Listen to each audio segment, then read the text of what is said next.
Imagine que você precise analisar 10.000 contratos. De cada um deles, você precisa encontrar 3 informações: quem assinou, quando o contrato foi firmado e qual é o valor envolvido. Parece simples, até perceber que fazer isso manualmente levaria semanas ou até meses de trabalho. Agora, imagine um sistema capaz de ler todos esses documentos em poucos minutos, identificando automaticamente essas informações com um alto nível de precisão. Essa técnica recebe o nome de extração de entidades nomeadas, ou Named Entity Recognition, mais conhecida pela sigla NER. Você vai entender como ela funciona por dentro, porque ela é tão importante para a inteligência artificial moderna, e como implementar um sistema de NER em Python, utilizando uma das bibliotecas mais utilizadas na indústria, que é o Space, que já tem versão preparada para o português.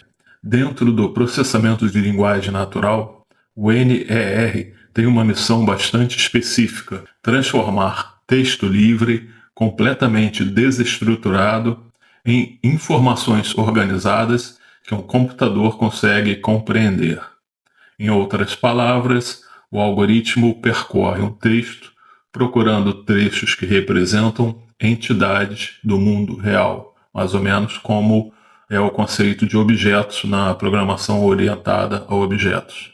Essas entidades podem ser pessoas, empresas, organizações, cidades, países, datas, horários, valores monetários, percentagens, documentos, produtos e diversas outras categorias. Considere a frase: João Silva assinou o contrato com a empresa XPTO em 15 de março de 2024, no valor de R$50 mil.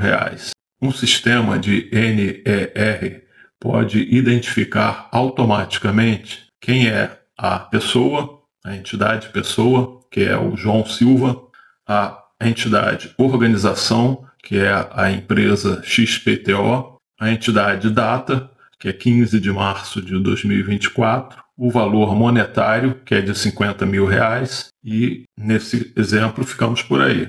Interessante que ele não faz isso simplesmente olhando palavras no dicionário. Ele utiliza o contexto da frase. Pense na palavra Silva. Dependendo do texto, ela pode representar o sobrenome de uma pessoa, o nome de uma empresa ou até o nome de um bairro. Quem determina a classificação correta não é apenas a palavra em si, mas as palavras que aparecem antes e depois dela. É justamente essa compreensão de contexto que diferencia um modelo moderno de NER de uma simples busca por padrões de texto. Por que não basta usar regex ou expressões regulares? Uma pergunta muito comum entre desenvolvedores é a seguinte: por que não resolver isso usando expressões regulares? A resposta é que depende do tipo da informação que você quer encontrar. Expressões regulares são excelentes quando existe um padrão bem definido. CPFs, por exemplo, CEPs, endereços de e-mail, números de telefone, placas de veículos. Todos esses exemplos possuem formatos previsíveis. Já os nomes de pessoas e empresas não seguem um padrão fixo. Empresas podem ter nomes extremamente variados, assim como as pessoas. Datas podem aparecer em formato numérico. A quantidade de formas possíveis cresce rapidamente. Criar regras para cobrir todos esses casos se torna praticamente impossível. É por isso que se usa nesse contexto o processamento de linguagem natural. Em vez de escrever milhares de regras manualmente, nós mostramos ao processamento de máquina milhares de exemplos para o algoritmo durante o treinamento. E ele vai aprender esses padrões. A partir desses exemplos, ele aprende padrões linguísticos e passa a reconhecer entidades, mesmo em frases que nunca viu anteriormente. Esse processo em aprendizado de máquina é chamado de generalização, uma das características mais importantes dos modelos modernos de inteligência artificial. Agora vamos abrir a caixa preta e entender o que acontece internamente. Embora existam diversas arquiteturas, praticamente todos os modelos modernos seguem uma sequência parecida de etapas. A primeira etapa dela é a tokenização. O texto inteiro é dividido em pequenas unidades chamadas tokens. Depois vem uma das etapas mais importantes. Cada token é convertido em um vetor numérico chamado embedding. Esses vetores não armazenam apenas a palavra, eles armazenam também seu significado dentro daquele contexto. Isso significa, por exemplo, que a palavra manga terá uma representação diferente quando estiver próxima da palavra camisa e outra completamente diferente quando aparecer ao lado da palavra fruta. Em seguida, o modelo analisa cada token individualmente e atribui a ele uma etiqueta. O esquema mais utilizado recebe o nome de BIO, bio. A letra B indica o início de uma entidade e vem do inglês begin. A letra I indica que aquele token faz parte da continuação da entidade e vem de inside. E a letra O indica que aquele token não pertence a nenhuma entidade relevante, ou seja, está outside. Na frase, João Silva assinou o contrato com a empresa XPTO, o modelo pode produzir algo semelhante a João, pega a letra B, que é o início de pessoa. Silva vai pegar a letra I, que é a continuação da pessoa, está inside. Assinou, está fora, está letra O, fora da entidade. Empresa é o início de organização. XPTO é a continuação da entidade organização. E depois que todos os tokens recebem suas etiquetas, o sistema agrupa aqueles que pertencem à mesma entidade e devolve o resultado final. Historicamente, essa tarefa evoluiu bastante. Os primeiros sistemas utilizavam regras escritas manualmente. Depois surgiram modelos probabilísticos como os Conditional Random Fields, conhecidos como CRFs. Em seguida, vieram as redes neurais recorrentes, especialmente as LSTMs bidirecionais. Hoje, praticamente, todo o estado da arte utiliza transformers, arquiteturas capazes de analisar o contexto completo da frase ao mesmo tempo. Modelos como BERT, Roberta e DeBerta revolucionaram a qualidade do reconhecimento de entidades justamente porque conseguem compreender relações complexas entre palavras distantes dentro de um mesmo texto. Isso tudo foi evoluído a partir daquele famoso artigo Attention is all you need. Esses mesmos princípios também influenciaram a evolução dos grandes modelos de linguagem utilizados atualmente. Chegou a hora de colocar a teoria em prática.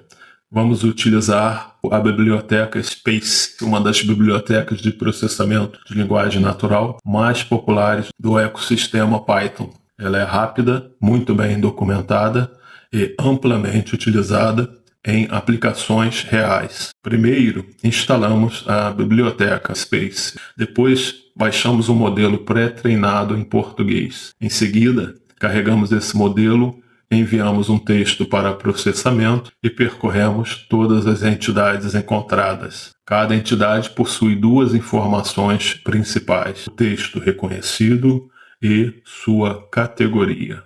Na prática, a saída pode identificar corretamente pessoas, organizações e localidades. Vale destacar um detalhe importante: os modelos genéricos disponíveis para português costumam ser treinados com bases de dados focadas principalmente em pessoas, organizações e locais. Categorias como datas, valores monetários e porcentagens nem sempre recebem o mesmo nível de atenção durante o treinamento.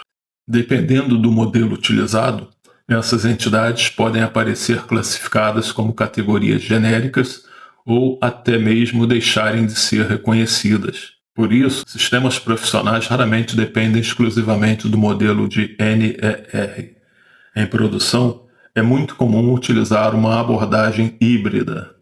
O modelo identifica entidades mais complexas, como pessoas, empresas e locais, enquanto regras específicas, expressões regulares e bibliotecas especializadas ficam responsáveis por datas, horários, moedas, documentos e outros padrões previsíveis. Essa combinação aproveita o melhor dos dois mundos: a flexibilidade da inteligência artificial para compreender linguagem natural e a precisão praticamente perfeita das regras que utilizam expressões regulares quando existe um formato conhecido.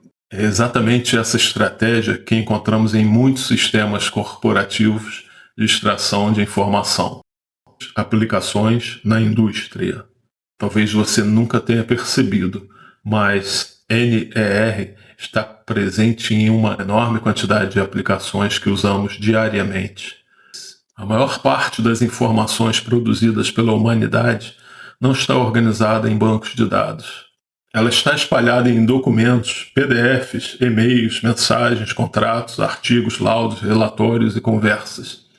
O reconhecimento das entidades nomeadas funciona justamente como uma ponte entre esse enorme volume de texto não estruturado e os dados organizados que os softwares conseguem analisar automaticamente. Desafios e limitações. Apesar de extremamente poderosa, essa tecnologia ainda possui limitações importantes. A primeira delas é a ambiguidade.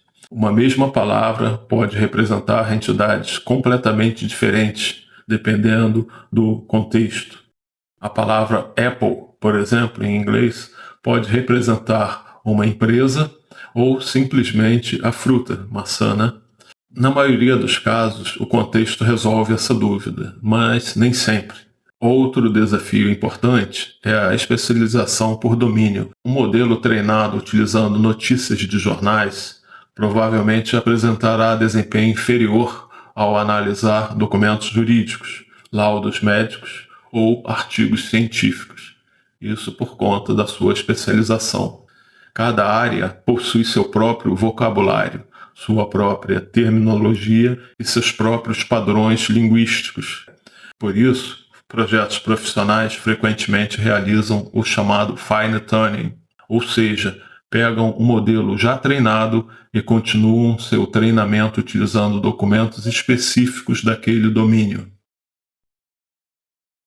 Também existem dificuldades relacionadas a entidades muito recentes. Produtos recém-lançados, por exemplo, novas empresas, gírias, nomes pouco comuns. Como esses exemplos aparecem poucas vezes durante o treinamento, o modelo tende a cometer mais erros. Por esse motivo, implementar o reconhecimento de entidades nomeadas em produção normalmente envolve muito mais do que simplesmente baixar um modelo pronto. É comum que as equipes anotem manualmente uma amostra de documentos reais, utilizem esses dados para ajustar o modelo e criem regras específicas para lidar com casos particulares da aplicação.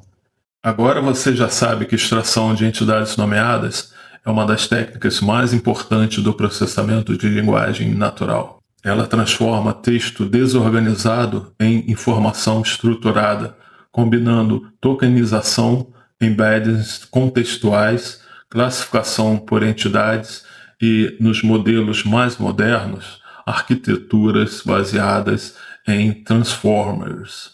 Também vimos que, na prática, os melhores resultados costumam surgir quando combinamos modelos estatísticos com regras específicas para entidades mais previsíveis. Se você gostou desse conteúdo, no próximo vídeo podemos ir um passo além. Podemos então aprofundar o estudo do NER, do reconhecimento de entidades nomeadas. Eu peço que deixe seu comentário, curtida, compartilhe esse vídeo e, se foi útil para você, inscreva-se no canal e ative as notificações para acompanhar os próximos conteúdos sobre inteligência artificial, processamento de linguagem natural e desenvolvimento de software em geral. Muito obrigado e até a próxima.